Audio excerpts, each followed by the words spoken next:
Hello and welcome to another exciting episode of Token Podcast. I'm your host and sometimes referee, the friendly neighborhood Zach Stat Pearson, and today I'm joined by he whose pen needs no introduction, a one, Keith Williams. Hi, Zach. How you doing? Nice Hi, everybody. All right, nice to meet you, and I appreciate you taking some time to do this interview with us. It's not hard to book a legend, but it is hard to interview one. You guys are a very shy bunch, apparently.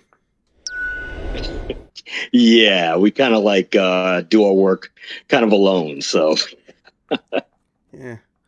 Well, isolation breeds focus, as they say. All right. Well, for the uninitiated, I'm going to get into basically helping audiences discover who you are, what you're about. And, if there's anything you want to promote at any point in time, as I've stated, feel free to just let me know before we get to the end. So first off, please tell the audience who you are and what you do within the industry.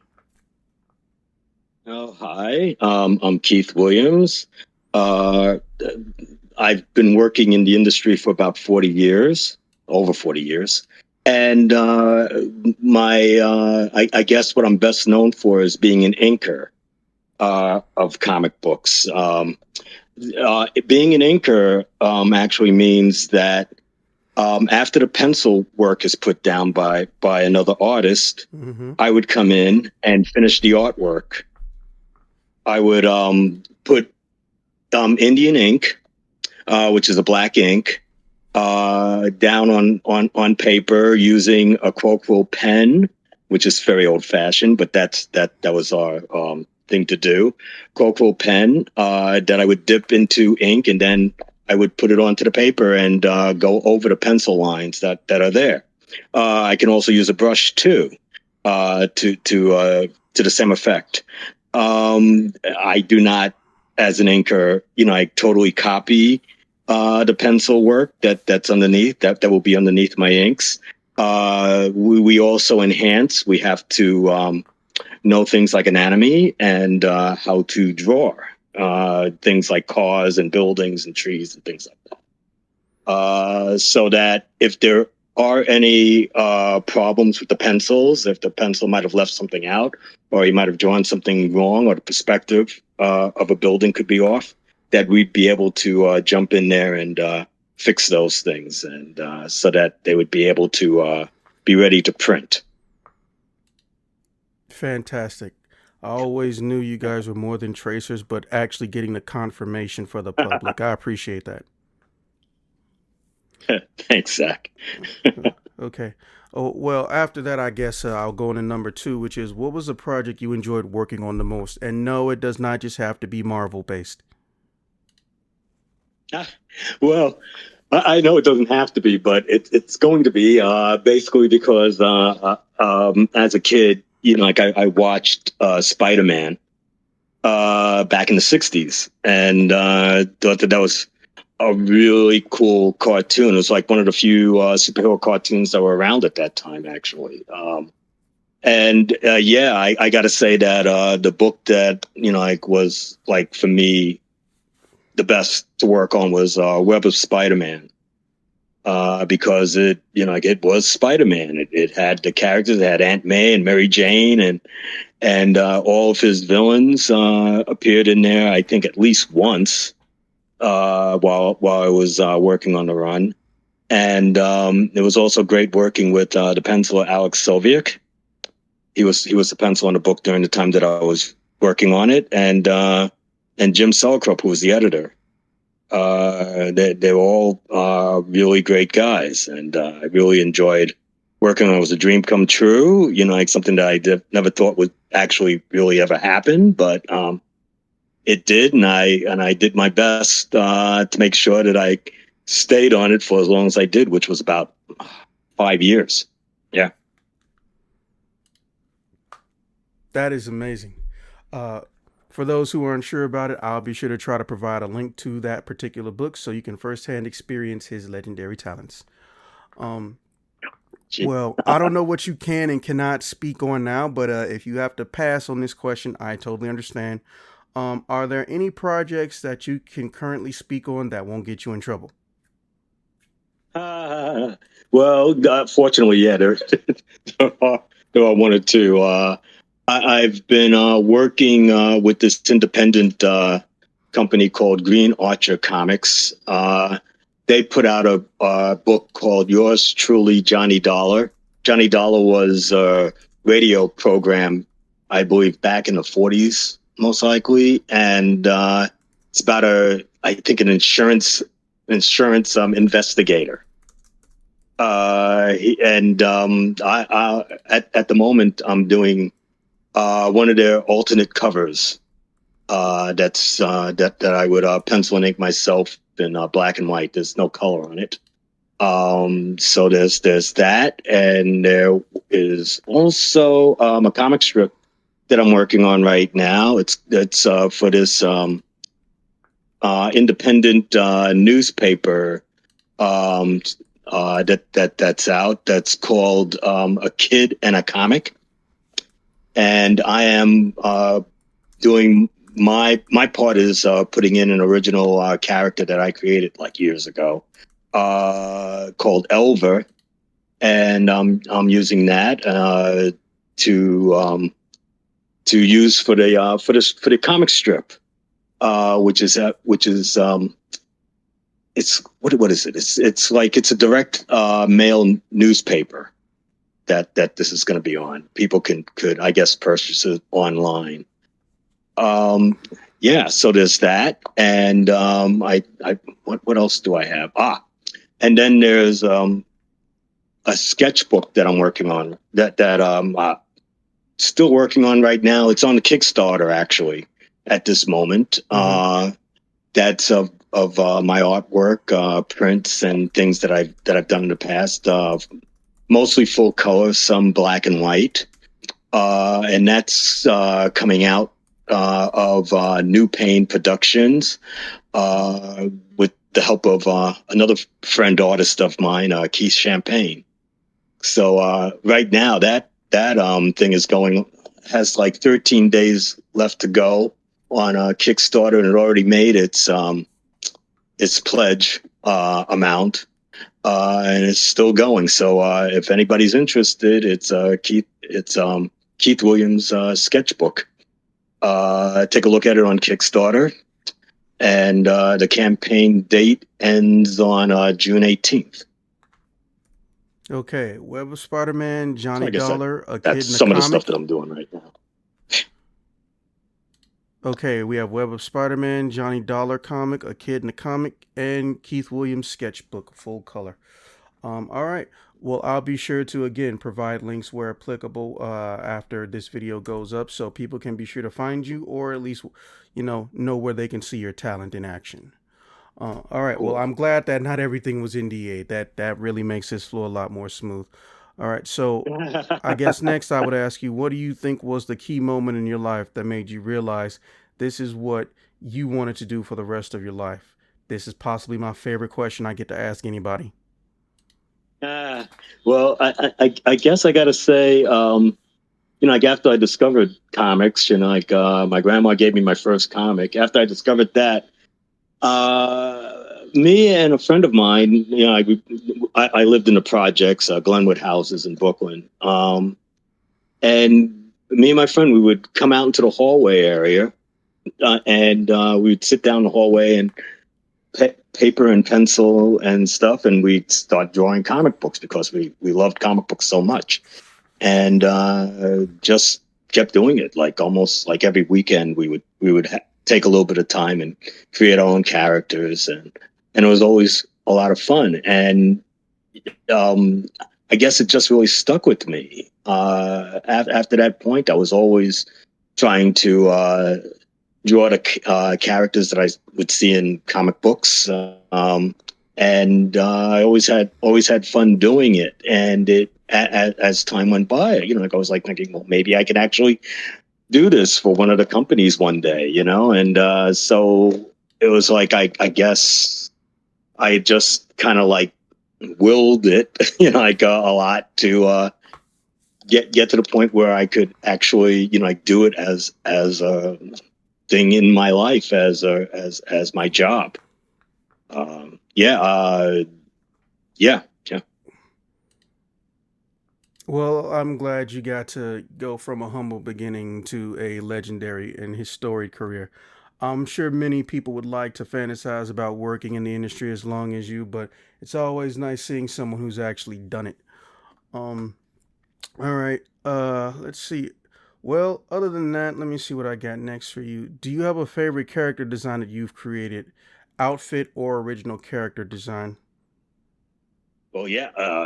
As I mentioned before, Elba, she was a character that I created when I was in school visual arts, and I had Will Eisner as a teacher there, and Will he Eisner gave was us your an teacher. assignment.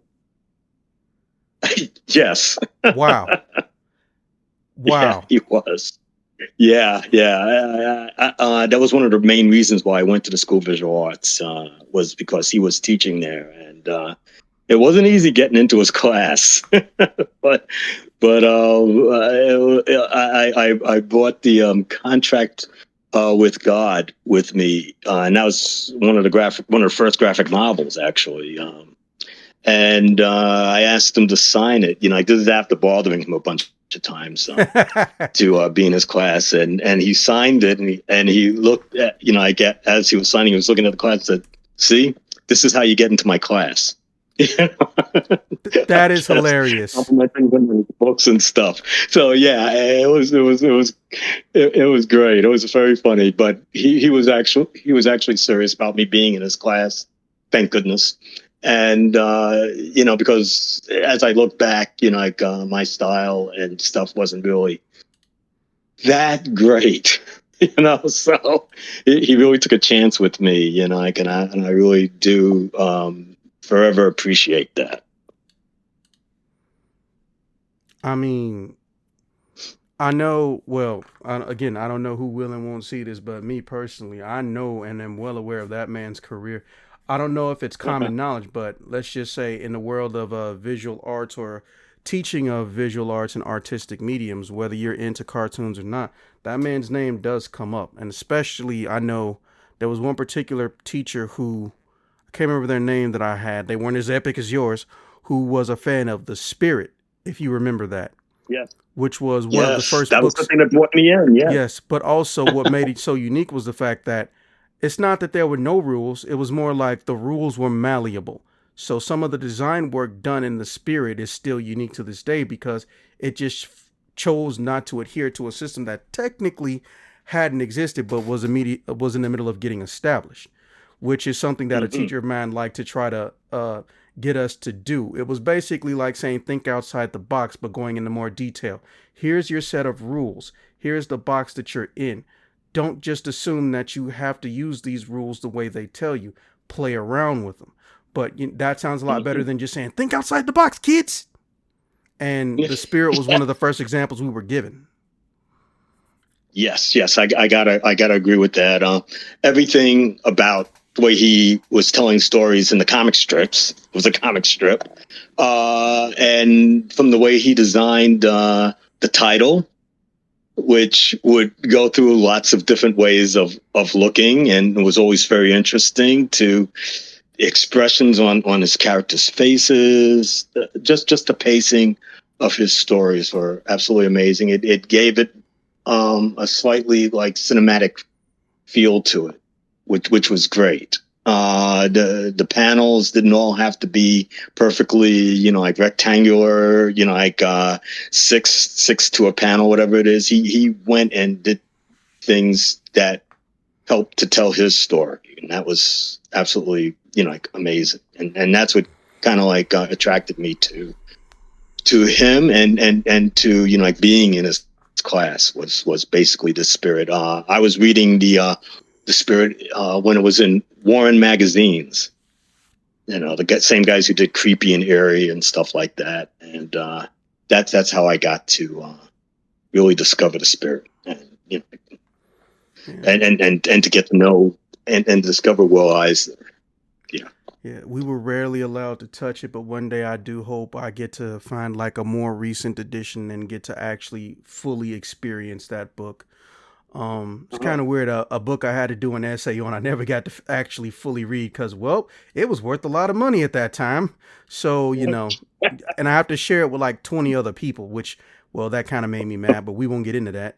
But yeah, I definitely appreciate Will Eisner. And just as a cartoonist, his name is one of the few names that people can actually recognize from credits because it was so distinct. But yeah, we could be on Yeah. him all day. Let me move on real Oh quick. yes. If you had to introduce new readers to the world of graphic novels, like someone who's not necessarily a child, but let's just say they're early 20s, what books would you recommend for them? Well, I actually I worked on a graphic novel. It was called The Harlem Hellfighters. And it was an absolutely incredible book, graphic novel. It was sort of like hidden history of African Americans, like the being part of an infantry back in World War One, and all of the things that they had to go through to finally be able to fight for the country that they wanted to fight for, which was which was the United States. A lot of things and things got in their way, of course, unfortunately. But they finally did get to fight, and they had to fight in France. That's where they spent most of their time in combat, and they, as a matter of fact, spent more time in combat than any other American unit, and never lost a foot of ground. Never had the enemy never captured any of them. And even though with all that, they still, once they came back home, supposedly as heroes, they still faced discrimination. So Typical. that's one of the graphic novels. Another one that's not what that I worked on, but Will Eisner, Contract with God, was absolutely incredible. Like another piece of amazing storytelling. I'm sure there's a few more, but those are the ones that really, they're the ones that stick in my head right now. Harlem Hellfighters is one of the ones where if I could just find one person with the licensing, I would love to turn that into an audio drama so much. Um, Oh, I don't, but yeah. time has passed, so I don't even know if the original license holder or the family or the company is even still around. So, hell, if I know how to find it, no pun intended. Um, Well, so it's been bounced around as a possible movie. I know that Spike Lee, I think, had it for a while, and maybe Will Smith. But other than that, I don't know where it is right now. yeah, exactly. Even I know it got ping ponged. Unfortunately, the appeal is there, but sometimes the people who can buy it aren't the people who can best utilize it. I've learned that very quickly in the world of entertainment. Mm. All right. Boy, well, Yeah, yeah. we'd be here all day on that stuff. Do you feel that your colleagues in the industry who have been in it as long as you collectively see digital formatting as a potential danger to the graphic novel industry, or do you think it is perceived threat and is actually a trivial issue? Well, actually, I think of it as another step into the future. It's like when Photoshop came around, um, and people started to discover, like artists started to discover, oh well, I could darken my pencils. I don't need an inker anymore because like Photoshop can do that for me. And also it gave other comic book companies, like reason to not hire inkers. And I guess it would save them money, but like I mean, and it's like it's the future. Like you can't really stop it. You can use it as a tool. I think of these things as another tool to get to learn and to use when you're working, like on a book. I still like reading comic books, like paper. Like I like to have something in my hand. But like and I think that things like books will still be around. Um, you know, uh, but but like I understand, like that things just have to move on, and you just have to kind of like um, adapt to it. So you do see it as a bit of a threat? Oh, it, of everything that's new is like is a threat if it's part of something that you've been um, doing most of your life, But I feel that like I could possibly use it to my advantage, and like I said, like learn how to use it. I have a Wacom tablet that I use, like to like sketch out my ideas and stuff, but I still end up putting it on paper at the end of it. Basically because I like the fact that like I have something that's solid and real in front of me, and also it's good for the possibility of selling it later. So like I said, you use it, try to use these new things to your advantage, and and hopefully, like it won't take out too many of us. I guess, like hopefully it wouldn't. Yeah, like I was actually one of the people who my first thought was, wait a minute, if this comes out, like when truly digital iterations of comics, which basically was like one of the biggest threats or most talked about things in the 90s, which was like right when I came up, my first thought was, well, worst case scenario, they'll be able to still sell anything they make physically, because if someone who makes something only digitally, exists, they'll never be able to get as much as someone who physically made it, put ink to paper, pen to paper, paint or airbrush to paper. In the case of Alex Mm-hmm. Ross, for example, and I was for the most part Yeah. right.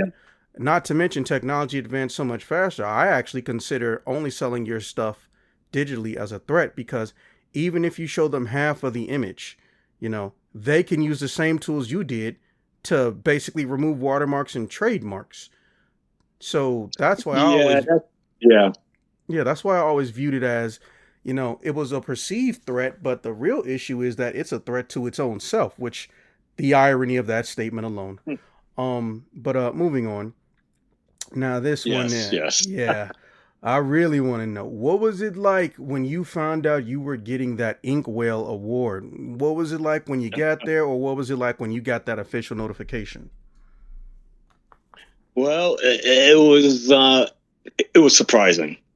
I didn't really know why I was getting it at first, but it was an above and beyond award, which meant that I actually for this award that like for the reason why I got the award was because I did more pieces of the art that that was going to be auctioned off than anybody else, and I did not realize that I did something like that. Like I just enjoyed doing it, and I enjoyed like helping out Bob Allman with his Inkwell Award auctions.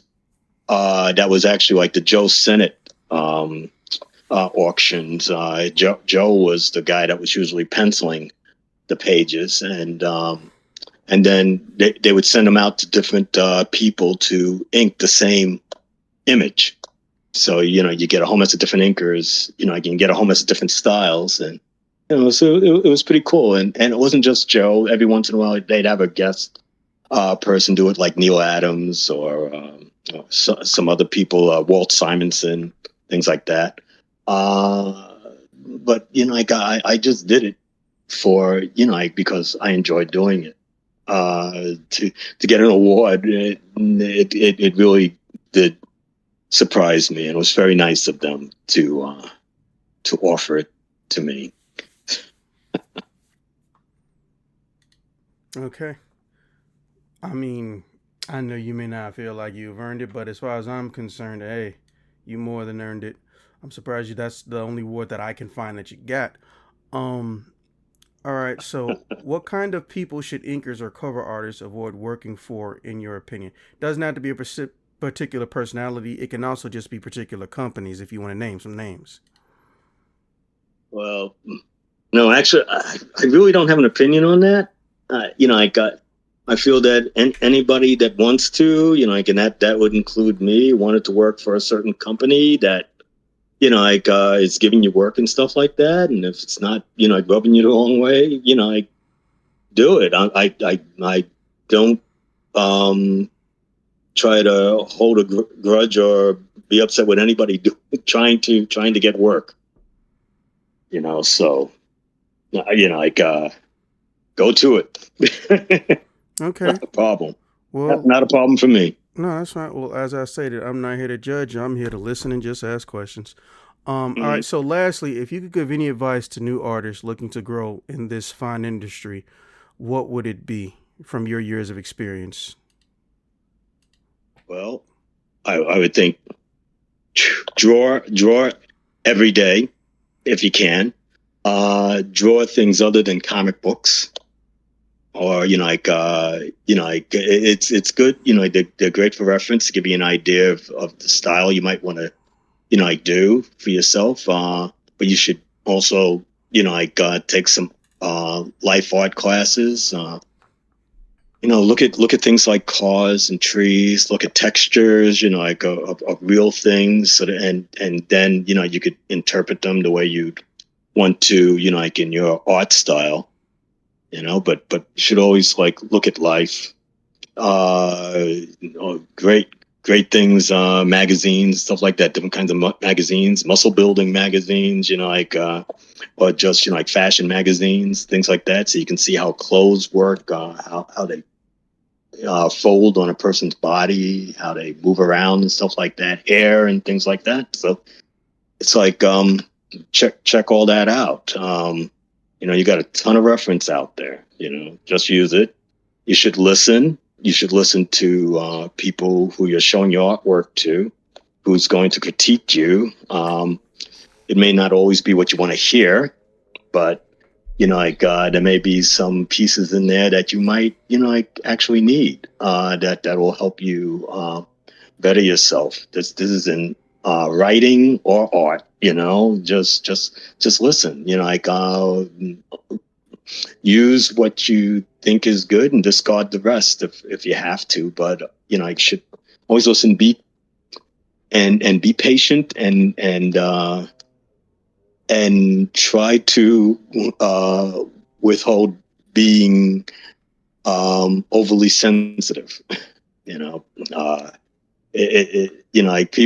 Not everybody's going to like what you're doing, and they might be a little bit more vocal about it. But you hear this stuff and take it in, and maybe you can use it to make yourself better. And if you want to scream and yell, you can always do that when you go back home after the critique. And then observe, just observe things, just observe, I guess life. And, we used to have reference files for everything, for art, for figures and, for machinery and stuff like that, so that if we need to look at it, we can just pull it out. Now you got Google, you got the internet and stuff like that, which is great. But you also got stuff that's in your head too, and this way, you can just sometimes pull something out of your head and just draw it without having the reference. Just observe and take some mental pictures of stuff. I just think. With that, there's a chance. There's a chance you could be working either in Marvel or DC or in an independent comic book or whatever you want to do. It might not even be comics. I mean, I've worked on school shows and stuff like that, plays, doing backdrops and things like that, which was totally different from comic books.